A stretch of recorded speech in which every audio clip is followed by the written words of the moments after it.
Biblia en la segunda carta de Pedro, capítulo número 1, versículos 3 al 11, por favor. Ahí vamos a meditar la palabra bendita del Señor.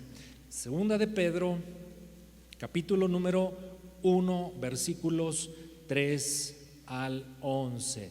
Y síganme con su vista, si fuera tan amable. En casa también, si pueden tener una Biblia a la mano o un dispositivo digital, sigamos el texto que hoy vamos a considerar.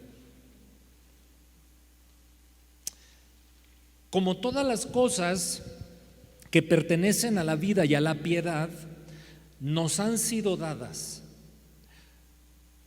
por su divino poder, mediante el conocimiento de aquel que nos llamó por su gloria y excelencia, por medio de las cuales nos ha dado preciosas y grandísimas promesas, para que por ellas llegaseis a ser participantes de la naturaleza divina,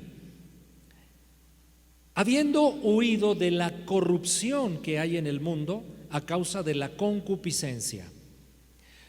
Vosotros también, poniendo toda diligencia, por esto mismo, añadid a vuestra fe virtud, a la virtud conocimiento, al conocimiento dominio propio, al dominio propio paciencia, a la paciencia piedad, a la piedad afecto fraternal y al afecto fraternal amor.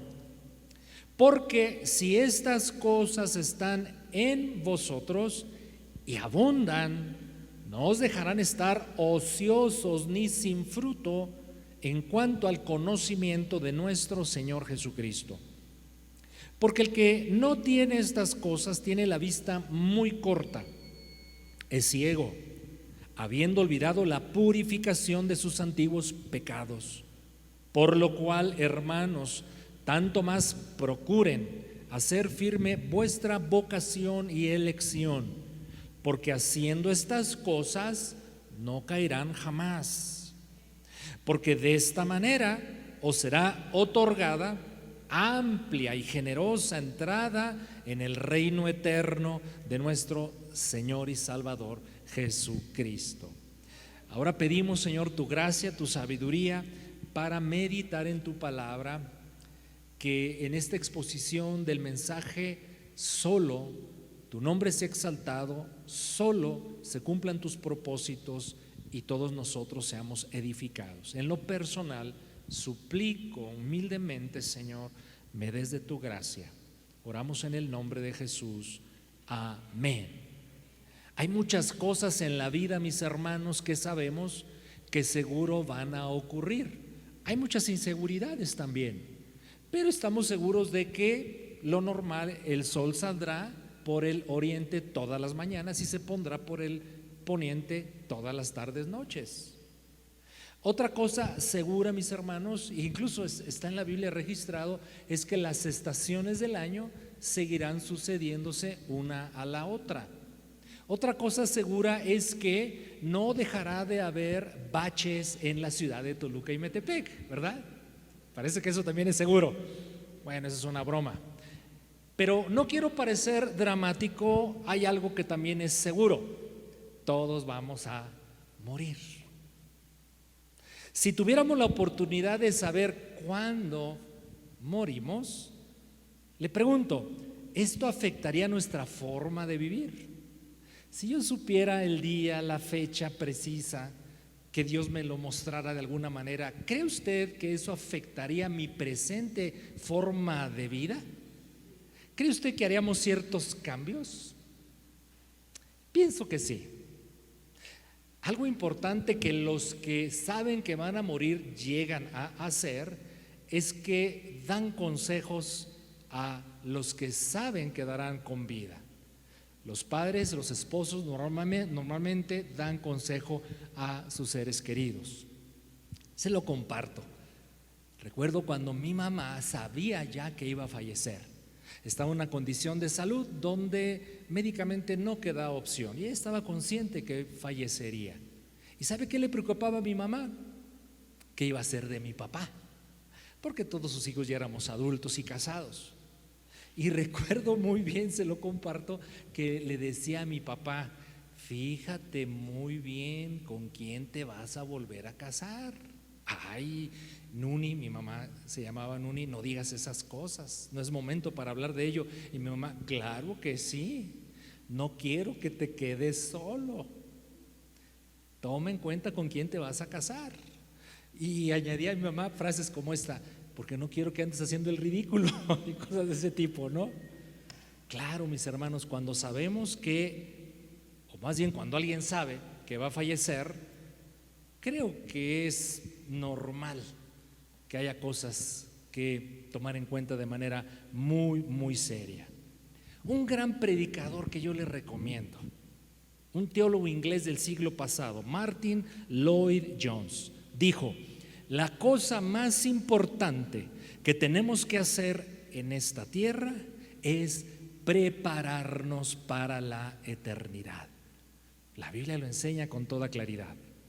Esta segunda carta del apóstol Pedro se escribe justamente cuando su muerte está ya cercana. Es inminente la muerte del apóstol Pedro. Él sabe que va a morir, pero hay algo hermoso en sus palabras. Él sabe a dónde va, él sabe con quién va, y como sabe estas cosas, preocupado por la condición de la iglesia en ese tiempo, deja consejos, porque él quiere que la iglesia siga avanzando bien, y como él sabe, Pedro hará, la iglesia también termine bien. Es el título de mi mensaje, mis hermanos: la importancia de avanzar y terminar bien. La importancia de avanzar y terminar bien. Ahí en ese capítulo número 1 de segunda de Pedro, dice en los versículos 12 al 15, escribiendo, repito, el apóstol Pedro: por esto, yo no dejaré de recordarles siempre estas cosas. Entonces el mensaje de esta carta es un recordatorio de cosas que Pedro ya les ha expuesto anteriormente, aunque ustedes ya las sepan. Qué necesario, ¿verdad, mis hermanos? Es que las verdades importantes de la palabra de Dios nos sean permanentemente recordadas. Es lo que hace Pedro, y quiero que estén confirmados en la verdad presente. Pues tengo por justo, él considera algo justo recordarles la verdad de Dios. Tengo por justo, en tanto que estoy en este cuerpo, el despertaros con amonestación. Versículo 14, sabiendo, miren qué interesante testimonio del apóstol, sabiendo que en breve debo abandonar el cuerpo, como nuestro Señor Jesucristo me ha declarado. Este es el segundo apóstol que conocemos en la Biblia a quien Dios le reveló que iba a morir. El otro fue el apóstol Pablo también.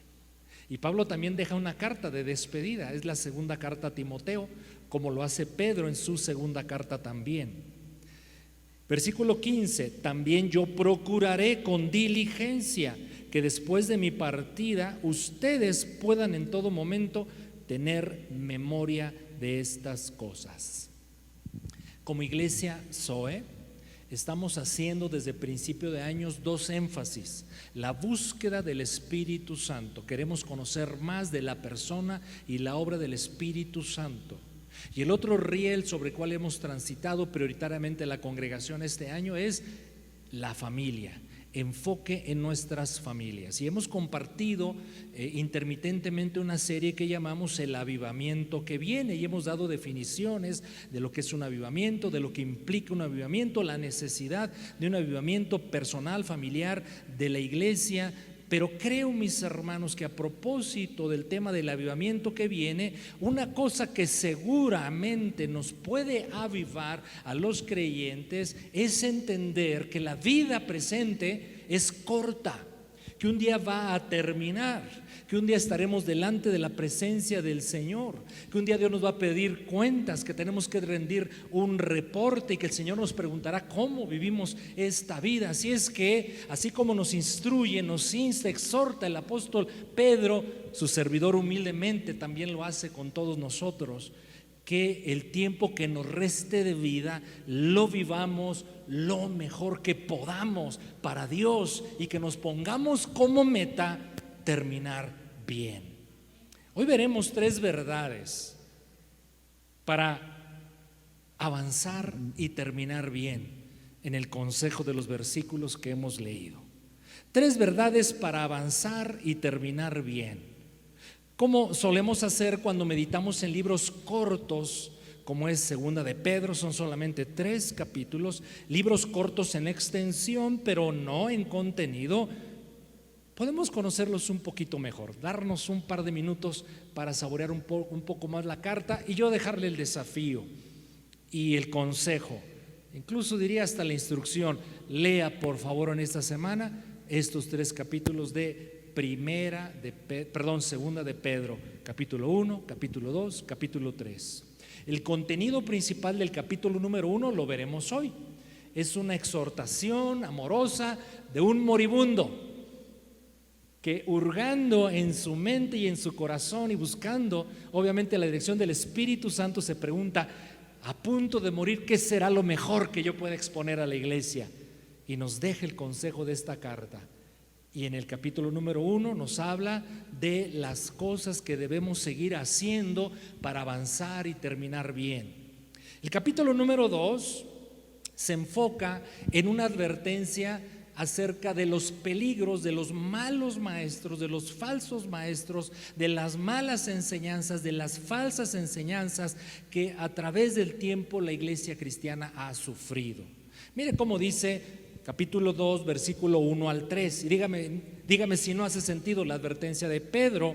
Pero hubo también falsos profetas entre el pueblo, como habrá entre ustedes falsos maestros. Entonces en la iglesia, mis hermanos, hay falsos maestros. Siempre los ha habido, lamentablemente. Estos falsos maestros introducirán encubiertamente herejías destructoras. Y innumerable sería la lista. Yo no terminaría en muchas horas de compartirle cuántas falsas enseñanzas hay y ha habido todo el tiempo y ahora más. No terminaría. Pero la estrategia bíblica cristiana para encarar las falsas enseñanzas, ¿sabe cuál es? Conocer la verdad. Porque no terminaríamos de exhibir la mentira. Entonces lo mejor para detectar la mentira es conocer bien la verdad, y ese es el enfoque bíblico. Y dice, aún negarán al Señor que los rescató, atrayendo sobre sí mismos destrucción repentina. Y muchos seguirán sus disoluciones. Disoluciones es inmoralidad, es una expresión diferente o que involucra inmoralidad, por causa de los cuales el camino de la verdad será blasfemado. Lamentablemente sí, ¿verdad? Muchos obreros fraudulentos en la obra del Señor que sustentan como tales, a veces con carismas, a veces con recursos, a veces con mercadotecnia, convocan a grandes multitudes y tarde que temprano salen sus defectos, salen sus errores, su falsedad y lastiman tanto al pueblo de Dios y a la obra del Señor. Versículo número 3, y por avaricia harán mercadería de ustedes con palabras fingidas. Sí, mis hermanos, hay que reconocerlo. Hay proyectos eclesiásticos en el mundo entero que tienen un propósito: ganar dinero. Y por eso el enfoque de tener organizaciones muy grandes numéricamente, porque eso representa dinero. Sobre tales, ya de largo tiempo la condenación no se tarda y su perdición no se duerme. Entonces, capítulo 2 es una advertencia contra los falsos maestros, falsas enseñanzas. Y el capítulo número 3 es hermoso, porque el tema central del capítulo 3 es la segura venida de nuestro Señor Jesucristo. Versículo 9 y 10 del capítulo 3, versículo 9 y 10. El Señor no retarda su promesa. Era una de las falsas enseñanzas que estaba confrontando Pedro, porque enseñaban falsos maestros. Ya se tardó mucho en venir el Señor. Imagínense, apenas habían transcurrido unos aproximadamente 30 y tantos años que Cristo Jesús había ascendido a los cielos, y algunos estaban enseñando que se estaba tardando en regresar. Ahora ya pasaron casi 2000 años. La tentación es mayor, pero el Señor vendrá, mis hermanos, porque explica: según algunos la tienen por tardanza, sino que Dios retarda su venida, dice aquí, porque es paciente. ¿Con quién? Con nosotros. Es interesantísimo, porque además menciona no queriendo que ninguno perezca. Entonces Dios retarda su venida por dos grupos. Según este versículo, hay más argumentos sobre ello, pero según este versículo, el Señor tiene paciencia con dos grupos. ¿Sabe cuáles son esos dos grupos? Los cristianos tibios, los cristianos perezosos, los cristianos que se han regresado a su vida antigua, y el Señor les tiene paciencia para que se levanten, para que agarren la onda, para que se activen, porque si el Señor viene, en una de esas se pueden quedar. ¿Sí? Pero otro grupo que le interesa mucho al Señor, los perdidos. Él quiere que todavía más personas lleguen al conocimiento de nuestro Señor Jesucristo.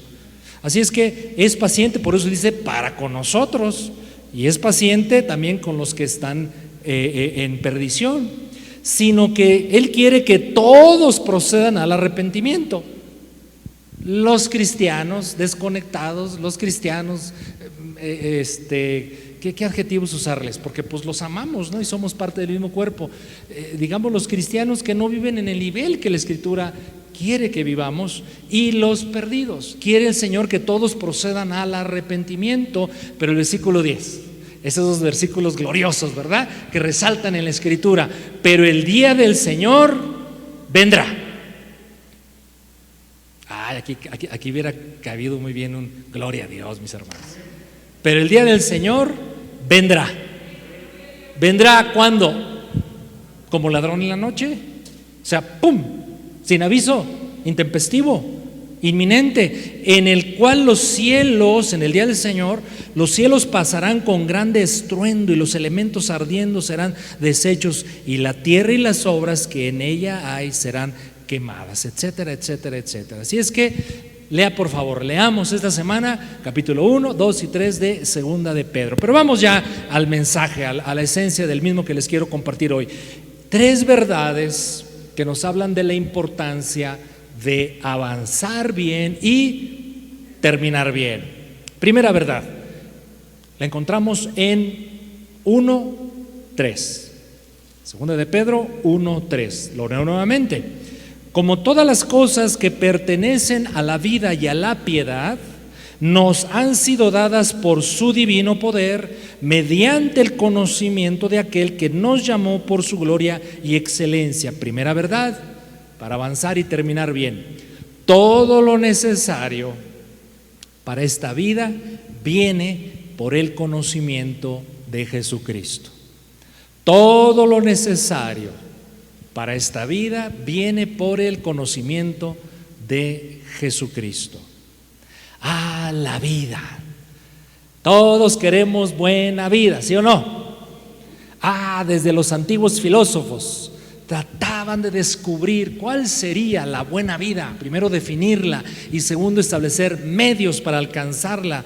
Todos queremos bienestar, es algo incluso natural en el ser humano. Queremos alcanzar sueños, queremos nuestra realización. La gente queremos buena vida. ¿Y qué cree? Que Dios también Dios quiere darnos buena vida, solo que Él tiene otra definición de la buena vida y medios muy distintos para lograrla. Una nueva vida en Dios tiene un enfoque diferente a lo que la sociedad concibe como buena vida. La buena vida en Dios tiene valores diferentes, propósitos diferentes, metas diferentes. Porque Jesucristo dijo además: yo he venido a darles vida. ¿Y qué clase de vida? Él le llamó una vida abundante. Entonces Dios quiere la buena vida para nosotros. Pero el versículo número 3 nos dice que para tener esa buena vida, ¿qué cree? Todo lo necesario ya nos fue dado. Y alguno podrá decir, ¿y dónde están esas cosas? Porque la vida que estoy viviendo parece que no es tan buena como dice la Biblia que puedo tenerla. Pero este versículo es contundente porque nos dice todas las cosas que pertenecen a la vida nos han sido ya dadas por su divino poder. Me gusta mucho cuando Jesucristo dijo: he venido a darles vida abundante. El término abundante viene de un vocablo griego, perissos, que significa excepcional, extraordinario, es más allá de lo esperado. Esa es la vida que Dios quiere para nosotros. Toda la provisión, mis hermanos, para vivir esta vida, insisto, nos fue dado ya por el divino poder de Dios. Pero explica el apóstol Pablo que vea la conexión. Hay una vida que Dios nos da, a la vida, la vida que Dios quiere y tiene para nosotros. Dice el apóstol, todo lo necesario para esa vida ya nos fue dado. ¿Cómo nos fue dado? Por el poder de Dios. Pero conecta todo al final del versículo y nos da una clave. Todo eso viene por el conocimiento de aquel que nos llamó por su gloria y excelencia. De aquí me surge entonces una implicación. Mientras más conozco a Jesucristo, más acceso a las provisiones de Dios para vivir la vida de excelencia que Dios tiene para mí. Mientras menos conocimiento de Jesucristo, menos acceso a las excelentes riquezas, provisiones que Dios tiene para esa vida que ha creado para mí. Algunos personajes bíblicos nos cautivan, ¿verdad?, en las Escrituras, porque la verdad, mire, los vemos orando y uno hasta se atrevió, Josué, a decir: sol, detente, luna, detente. Oiga, ¿cómo no nos van a inspirar personajes de esa clase en la Biblia? Mete la vara al mar Rojo y se abren las aguas. ¿Cómo no inspirar esa clase de personajes? Hombres y mujeres valientes, avanzando, y muchos de ellos incluso dando su vida, y dando su vida con gozo por la causa de Cristo. Nos inspiran esos personajes de la Biblia, ¿sí o no? ¿Sabe cuál es el común denominador en ellos? Conocían a Dios, conocían a su Dios, conocían a su Señor. Y como lo conocían, sabían accesar a esos recursos divinos que entendían Dios les daba. Por eso el apóstol Pablo hace una meta en su vida, el seguir conociendo a nuestro Señor Jesucristo. Veamos ese pasaje de Pablo, creo que nos va a reforzar la idea que yo estoy aquí comunicando en este primer punto. Filipenses capítulo 3, versículos 8 al 10. Filipenses 3, 8 al 10. Dice el apóstol Pablo: ciertamente, aún estimo todas las cosas como pérdida.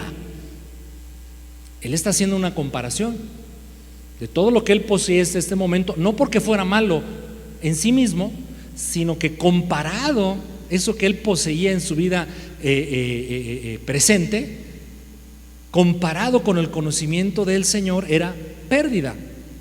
Por eso dice: estimo todas las cosas como pérdida por la excelencia del conocimiento de Cristo Jesús, mi Señor, por amor del cual lo he perdido todo, y todo de hecho lo tengo por basura. ¿Por qué? Porque me interesa ganar a Cristo. Aquí parece una especie de contradicción. Fíjense que los teólogos nos han enseñado, los maestros de la Biblia, con ciertas frases explicarnos temas bíblicos interesantes. Y hay un teólogo que dijo: en la Biblia hay muchas cosas que ya son, pero todavía no son. Ya son, pero todavía no son. Le pregunto: ¿usted tiene vida eterna? ¿Sí? Diga seguro, ¿sí o no? ¿Verdad que sí? Usted ya tiene vida eterna, pero ¿qué cree? Pero todavía no. Ya la tiene, pero todavía no. ¿Cómo está eso? Pues sí, es que en esta declaración hay una verdad. Yo ya la poseo, la vida eterna, ya me la dio el Señor, pero todavía no entro a la plenitud de la posesión de la vida eterna. Todavía estamos aquí en esta tierra, ¿verdad? ¿Por qué comento esto? Porque el apóstol Pablo, claro que conocía a Cristo Jesús, claro que tenía una revelación especial de Él.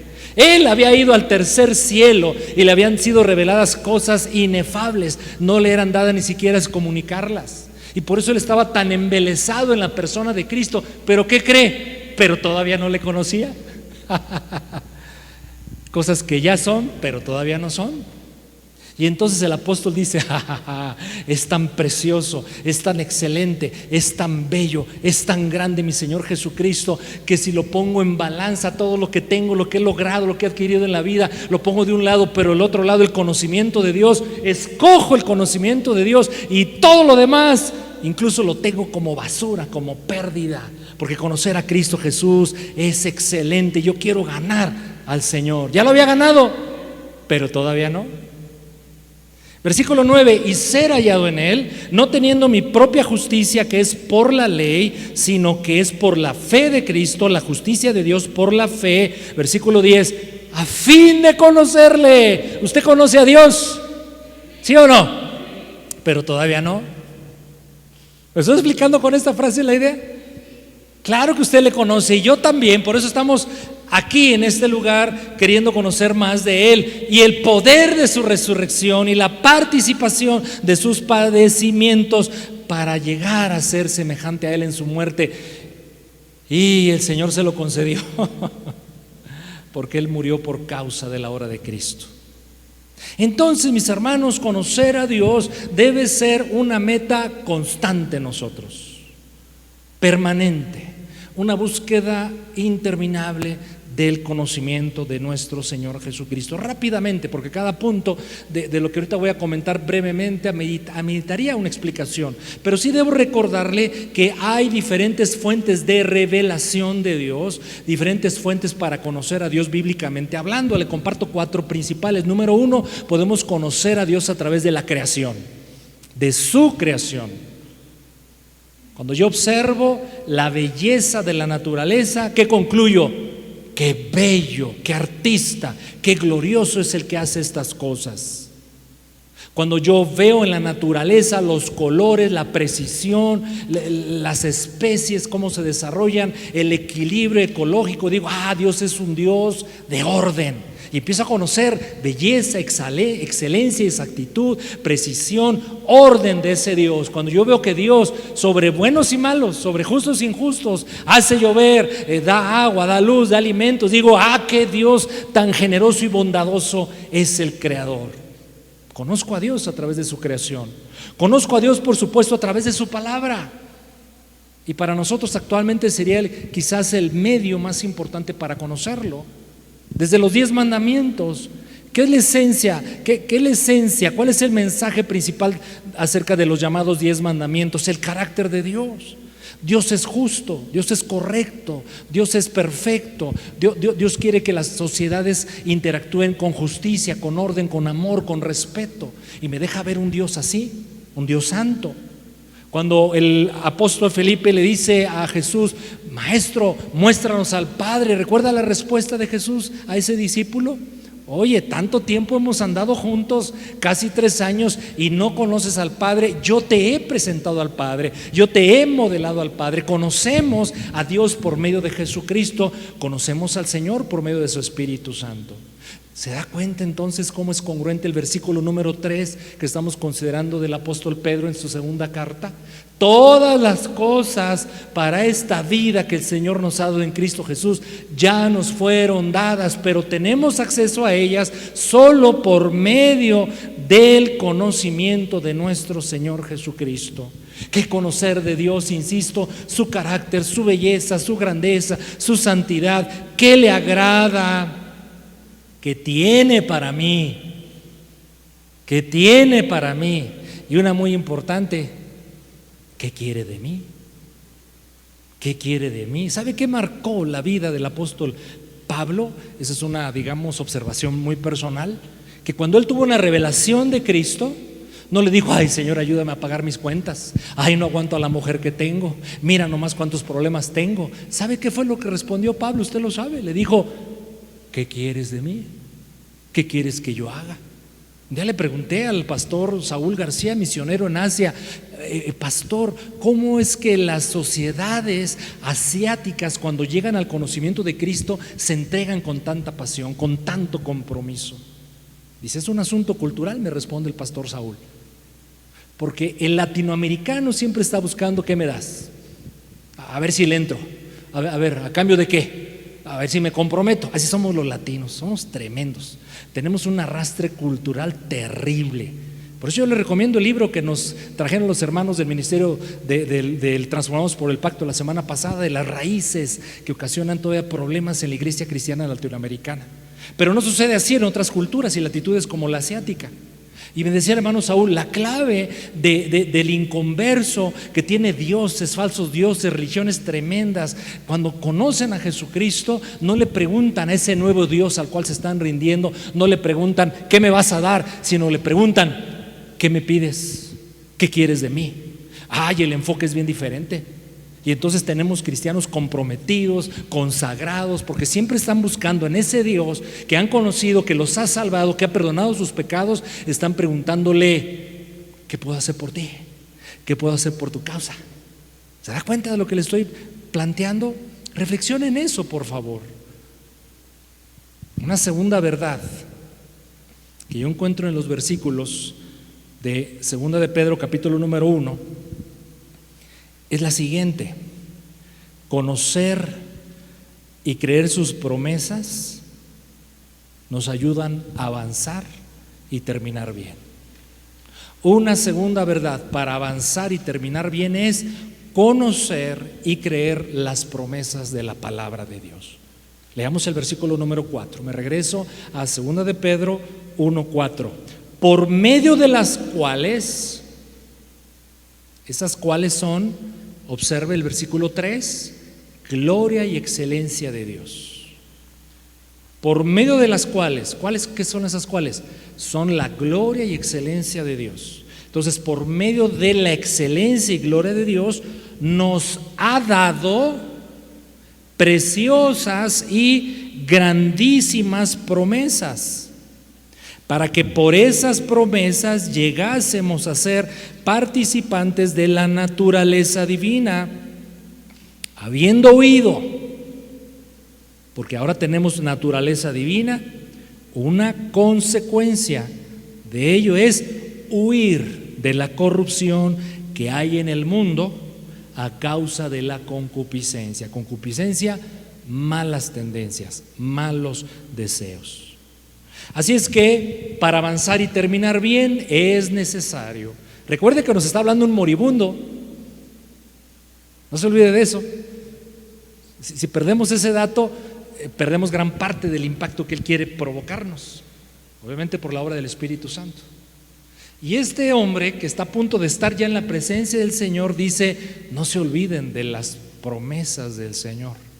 Son necesarias tenerlas presentes para avanzar y terminar bien. Entonces, una forma en la que Dios decidió revelarse a sí mismo es por medio de sus promesas. ¿Sabe por qué? Porque en una promesa, cuando Dios promete algo, ¿qué está comunicando el Señor? 3 cosas. 1, su poder. Tengo el poder de cumplir mis promesas. No importa qué. No me importan las circunstancias, no me importan los enemigos, no me importan los obstáculos. Yo soy todopoderoso. Si prometí algo, lo voy a cumplir. Por eso los cristianos, cuando prometemos algo, lo cumplimos, porque portamos parte de la naturaleza de Dios. ¿Se da cuenta? Otra cosa nos revela al que Dios haga promesas: su fidelidad. Lo prometí, tengo el poder para hacerlo y lo voy a hacer. No voy a fallar. ¿Por qué? Porque soy fiel. Y tercer elemento que comunica el hecho de que Dios haga promesas: revela propósitos. Nos anticipa lo que Él está por alcanzar y lograr en sus planes redentores y en nuestro beneficio. Fíjense, desde el Edén mismo, en el capítulo 3 de Génesis, se registra que el Señor prometió ya la redención del ser humano. El ser humano había caído, recuerde, representados por Adán y Eva. Todos los seres humanos habían fracasado, fallado al mandamiento del Señor. Pero cuando fallan, ¿qué hace Dios? Da una promesa de redención, da una promesa de rescate. ¿Dónde está eso? Se lo dejo de tarea. Génesis capítulo número 3. Pero ahí Dios ya está revelando parte de su ser. Es un Dios que hace promesas, insisto, para revelar su poder, su fidelidad, sus propósitos. ¿Y dónde cumplió la promesa de la futura redención? En la cruz del Calvario. Dios es poderoso, Dios es fiel de propósitos. Él prometió, después de siglos de esclavitud, la liberación de Israel. ¿Y qué hizo el Señor?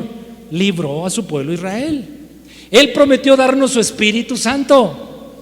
¿Y qué cree? Usted y yo somos templo del Espíritu Santo. Él ha prometido venir, como hoy estamos recordando en la segunda carta de Pedro. ¿Y qué cree que va a hacer el Señor? Va a venir. Él ha prometido también establecer juicios severos sobre la tierra. ¿Y qué cree? Ya lo está haciendo. Pero esto apenas comienza. Gracias a Dios que estamos en la gracia y en Cristo Jesús. Así que para avanzar y terminar bien necesitamos sus promesas. Pero dice el versículo 4 que esas promesas son preciosas y grandísimas. Qué bonito, ¿verdad? Califica el apóstol Pedro a las promesas de Dios. No son cualquier cosa, son grandísimas y son preciosísimas. ¿Usted conoce algo grandísimo y preciosísimo?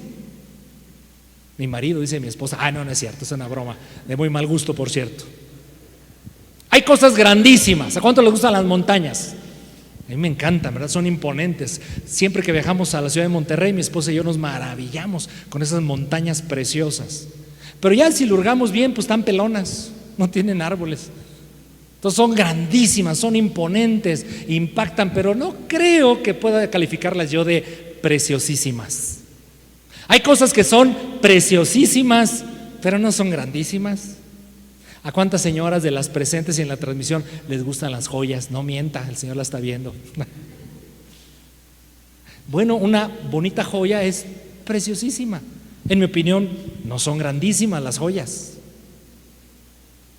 Pero las promesas de Dios, ¿cómo son? Grandísimas y preciosísimas.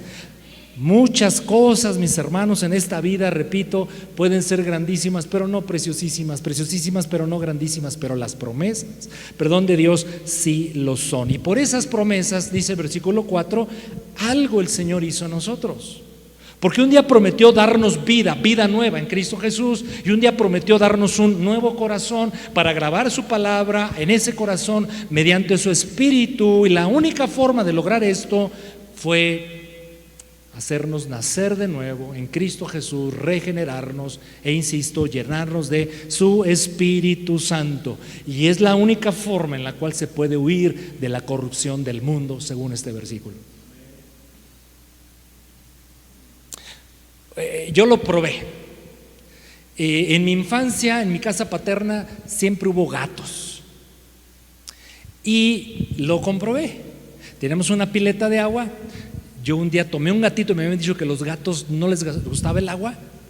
Y puse al gato, dicen que un gato, si usted lo pone boca arriba y lo suelta, no importa la distancia, siempre va a caer con sus piernas en el piso. Sus patitas se dice, ¿verdad? Y yo dije, de chiquillo, lo voy a comprobar. Entonces fui a una pileta de agua, que no les gusta el agua tampoco, ¿verdad? Llegué a la pileta de agua, lo volteé así boca arriba, solté al gato, el gato en la caída voltea su postura, toca el agua, no sé cómo le hizo, pero no entra el agua, rebotó en el agua el gato y se salió de ahí. Dije, wow, qué impresionante, ¿verdad? Una persona que ha sido transformada por la obra del Espíritu Santo, así repele al mundo. ¿Cómo ve? ¿Será cierto o no? Sí. Repelemos al mundo así. Porque vea el lenguaje que utiliza el apóstol Pablo al explicarnos esto que estamos considerando. Dice que huimos de la corrupción, la repelemos como los gatos cuando tocan el agua. Huimos de la corrupción. O sea, una cosa es, no quiero esto, está bien, me hago aquí un ladito, no pasa nada, tú allá, yo acá. No, dice, huimos. ¿De qué cosas huye uno? De lo peligroso, de lo inconveniente, de lo indeseable, ¿no es cierto? Sale uno corriendo. Dice que porque las promesas de Dios son cumplidas en nosotros, y aquí se alude, pienso yo claramente, a la obra del Espíritu Santo, un día prometida, cumplida ya en nosotros. Una consecuencia es que el mundo no nos atrae más, lo repelemos. Además, las promesas de Dios que nos dejan ver su grandeza, su fidelidad, su poder, sus propósitos, sus promesas producen en nosotros efectos vivificantes. ¿Qué sostuvo Abraham en el tiempo de la espera por el heredero y por la tierra prometida? ¿Qué sostuvo Abraham en los tiempos de duda? ¿Qué sostuvo Abraham aún en los tiempos en que cayó y se equivocó? ¿Qué mantuvo Abraham firme, creyéndole a Dios una promesa dada por Dios? ¿Qué sostuvo a Moisés en ese durísimo viaje en el desierto? Una promesa de que Dios estaba con él. ¿Qué sostuvo a los apóstoles para hacer la labor que hicieron y su trabajo sigue aún afectándonos hasta el día de hoy? La promesa de que un día Cristo Jesús regresaría por ellos. ¿Qué nos sostiene a nosotros, mis hermanos, cuando estamos en el hoyo? Especialmente en momentos de crisis y de prueba, acudo con frecuencia al Salmo 103. ¿Por qué? Porque el Salmo 103 dice: Él rescata del hoyo tu vida. ¿Qué me sostiene en el hoyo, mis hermanos? Y a veces me encuentro en hoyos bien tremendos. ¿Qué me sostiene en el hoyo ahí aguantando? Está bien, Señor, yo soporto por tu gracia, por la obra de tu Espíritu Santo. Pero ¿sabes qué me sostiene, Señor? Tu promesa, porque tu promesa dice: Él rescata del hoyo tu vida. Las promesas de Dios son poderosas, vivificantes, vigorizantes. Así es que, mis hermanos, para avanzar bien, para terminar bien, hoy estamos considerando 3 verdades, ¿verdad? ¿Sí? La primera, ¿cuál fue? La primera verdad es: todo lo necesario para vivir esta vida que Dios ya nos dio viene por el conocimiento de nuestro Señor Jesucristo. Entonces, mi meta debe ser conocer más a Dios. Segunda verdad para avanzar y terminar bien es conocer y creer las promesas de Dios. Y por último, para avanzar y terminar bien, Pedro, la palabra, Dios nos instruye a ser diligentes en nuestro crecimiento espiritual. Ser diligentes en nuestro crecimiento. Versículos 5 al 8 de 2 de Pedro 1. Vosotros también, poniendo toda diligencia. Se lo he dicho muchas veces desde el púlpito. Yo los presumo a ustedes como miembros de la iglesia, porque cuando se presta la ocasión digo: no, es que en la iglesia van personas hablando, por ejemplo, de profesionistas bien exitosos, gente bien preparada, bien respetada y sobresaliente en sus trabajos. Hablando de empresarios, es gente bien comprometida, bien laboriosa, bien entregada. Hablando de trabajadores en una organización, no, es gente honesta, es gente que cumple, que honra al Señor.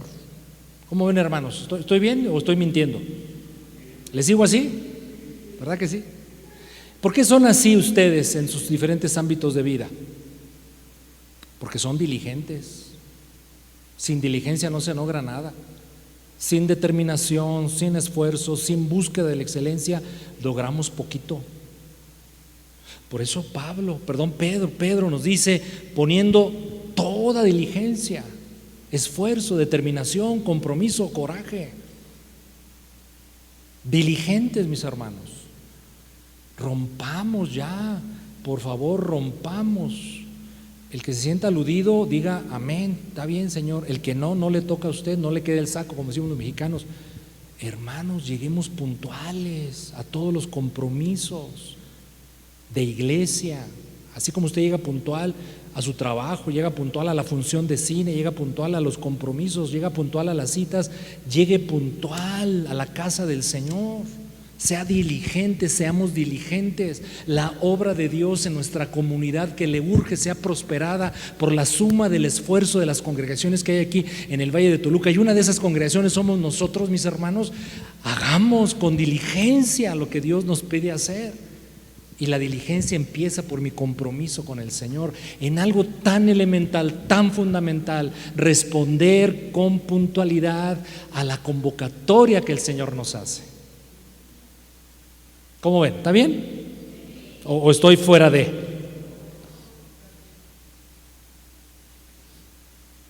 Poniendo toda diligencia, añadan a vuestra fe virtudes, valores, cosas superiores. No las voy a obtener de las redes sociales, se lo aseguro.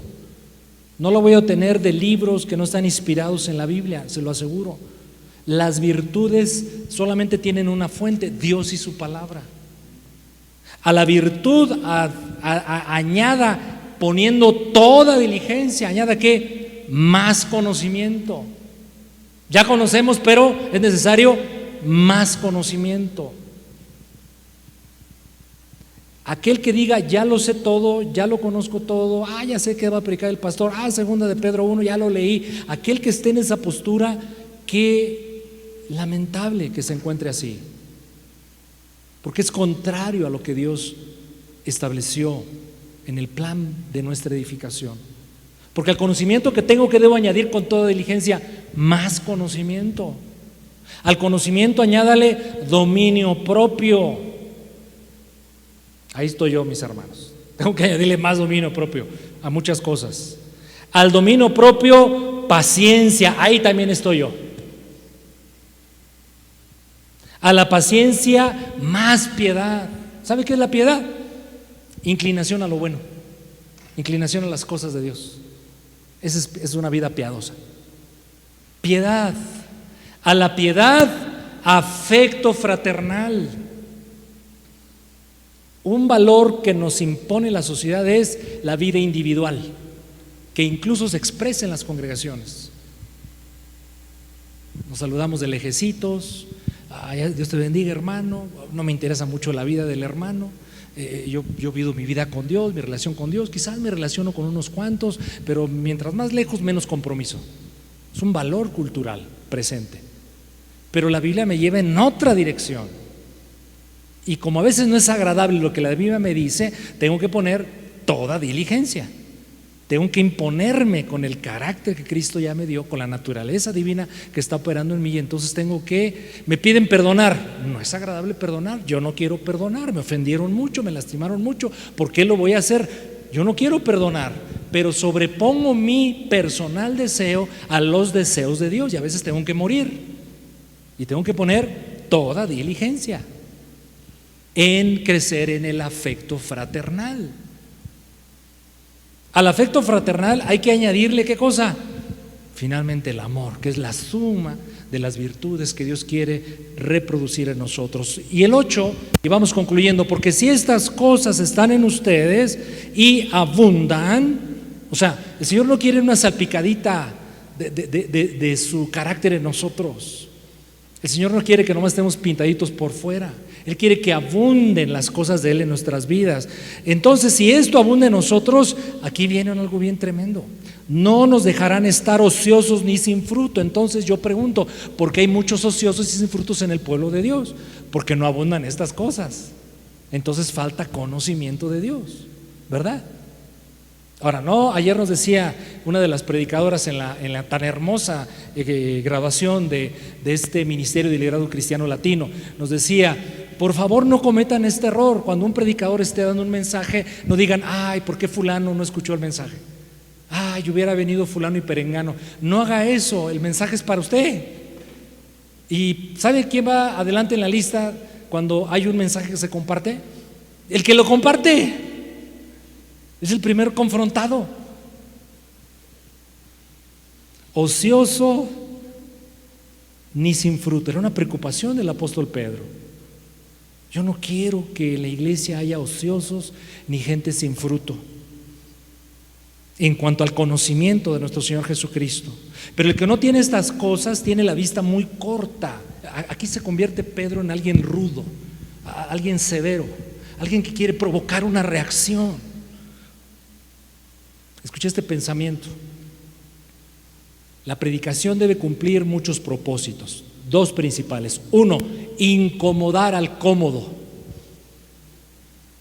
Dos, consolar al afligido. Hace sentido, ¿verdad? Y es lo que ahora está haciendo Pedro. Nos ha consolado, nos ha animado, nos ha exhortado, pero ahora quiere incomodar al que está cómodo.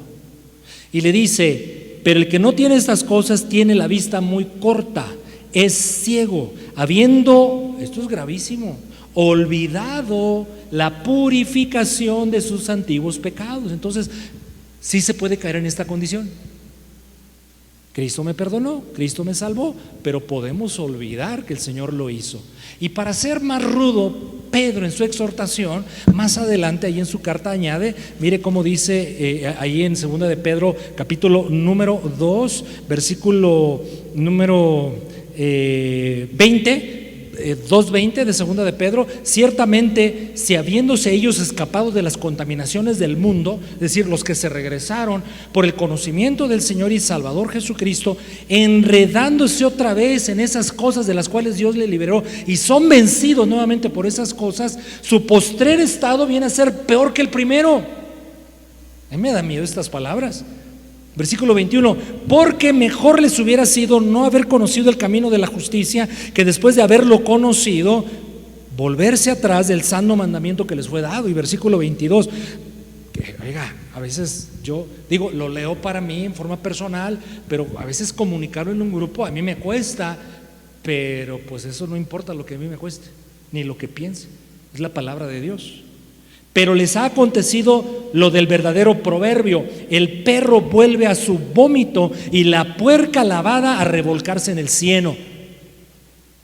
Pastor, ¿no que la iglesia es amor y que Cristo es amor?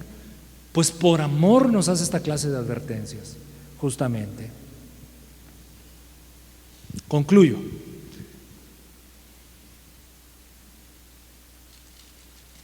Versículos 10 y 11 del capítulo 1. Por lo cual, hermanos, tanto más procuren hacer firme vuestra vocación y elección. ¿De qué? Somos cristianos, hijos de Dios.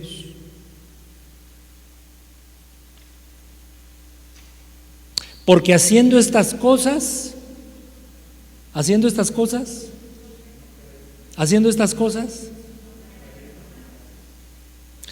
porque de esta manera, y aquí viene lo glorioso, todos queremos lo que a continuación leeré, porque de esta manera os será otorgada amplia y generosa entrada en el reino eterno de nuestro Señor y Salvador Jesucristo. Qué padre, qué lindo, qué bendición. Otra vez, la Biblia pues se le escribió la genialidad del Espíritu, ¿verdad? ¿Cómo no? Pero Cristo dijo: esfuércense y avancen por el camino. Le pregunto, ¿amplio o estrecho? Estrecho, ¿verdad? Sí. Procuren entrar por la puerta amplia, espaciosa, por la angosta. Interesante, ¿verdad? Es decir, en esta vida tenemos que avanzar por los caminos estrechos y cruzar por puertas estrechas. ¿Por qué? Porque un día nos espera una puerta amplia y generosa en el reino de los cielos.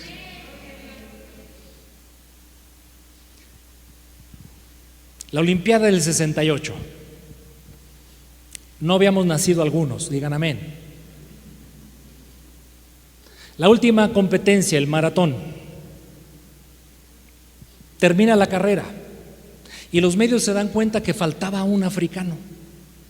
No llegaba. Y lo rastrean los medios y dan con él. Y viene kilómetros atrás, cojeando, herido,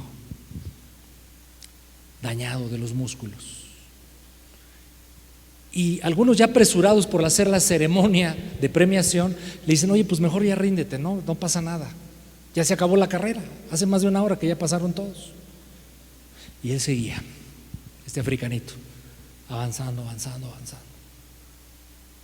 Finalmente llega, y las pocas gentes que quedaban en el estadio, cuando entra una ovación, se ponen de pie. Es más, emocionó y conmocionó más la llegada de este último que del que ganó. Interesante. Termina la jornada, y lo entrevistan: oiga, ¿y usted por qué no se rindió? ¿Por qué no se quedó a descansar? ¿Se dañó más todavía en la herida que traía por la carrera? Dice: no, mi país es muy pobre. Hicieron un gran esfuerzo en mandarme acá a México a la competencia. ¿Y qué cree? No me mandaron a correr solo la carrera o a solo correr la carrera. Me mandaron a terminarla. Somos llamados a terminar, mis hermanos, y terminar bien. Padre, te damos gracias por tu palabra. Bendecimos tu nombre este domingo. A ti la honra y la gloria. Que sea tu palabra la que nos edifique, que sea tu palabra la que nos consuele, que sea tu palabra la que nos equipe, que sea tu palabra la que nos corrija. Estoy seguro, Señor, que todos los presentes queremos seguir creciendo, queremos hacerlo. Y hoy nos recuerdas que tenemos todo para lograrlo. Todas las cosas para esta vida que tú nos diste ya nos fueron dadas por tu divino poder. Pero hoy nos recuerdas que el elemento esencial para ello es conocer más a Dios. Danos de tu gracia para hacerlo. Nos diste un segundo consejo, Señor: ser diligentes en mi desarrollo cristiano, poner diligencia, esfuerzo, determinación, compromiso. Somos llamados así. Es una exhortación hermosa, poderosa, preciosa. La tomamos, Señor. Claro que sí. Pero también, Señor, nos adviertes a que fuimos salvos, regenerados, hijos, hechos hijos, hijas de Dios, para no estar ociosos, para dar fruto. Perdónanos, Señor, si hemos sido descuidados. Perdónanos, Señor, si incluso hemos endurecido nuestro corazón.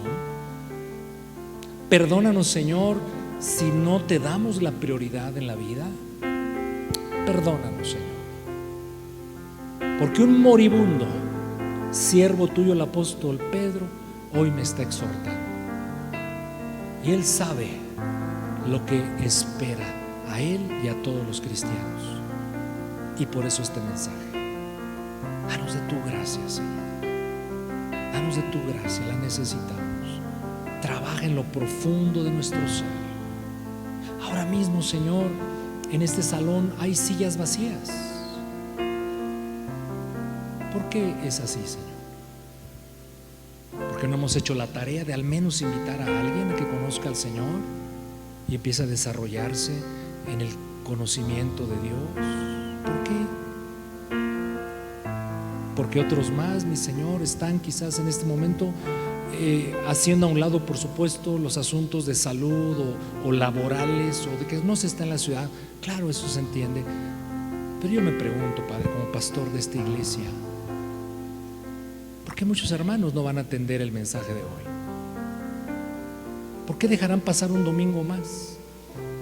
Y quizás en la semana van a buscar en el internet al predicador consentido predilecto. No, Señor.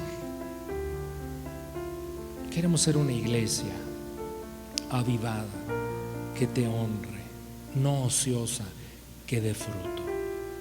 Pero eso, Señor, solo tú lo puedes hacer. Gracias por los comprometidos. Gracias, Señor, por mis hermanos que dicen: al pie del cañón contigo, Cristo.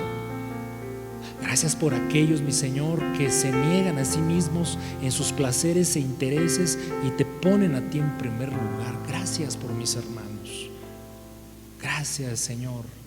Sígueles dando más de ti, más de tu gracia a todos nosotros. Lo necesitamos, Padre. Lo necesitamos urgentemente. Te lo pedimos en el nombre de Jesús. En el nombre de Jesús. ¿Cuántos dicen conmigo? Amén. Amén y amén. Qué bueno es Dios, ¿verdad? Qué bueno es el Señor. Qué linda y poderosa es su bendita palabra.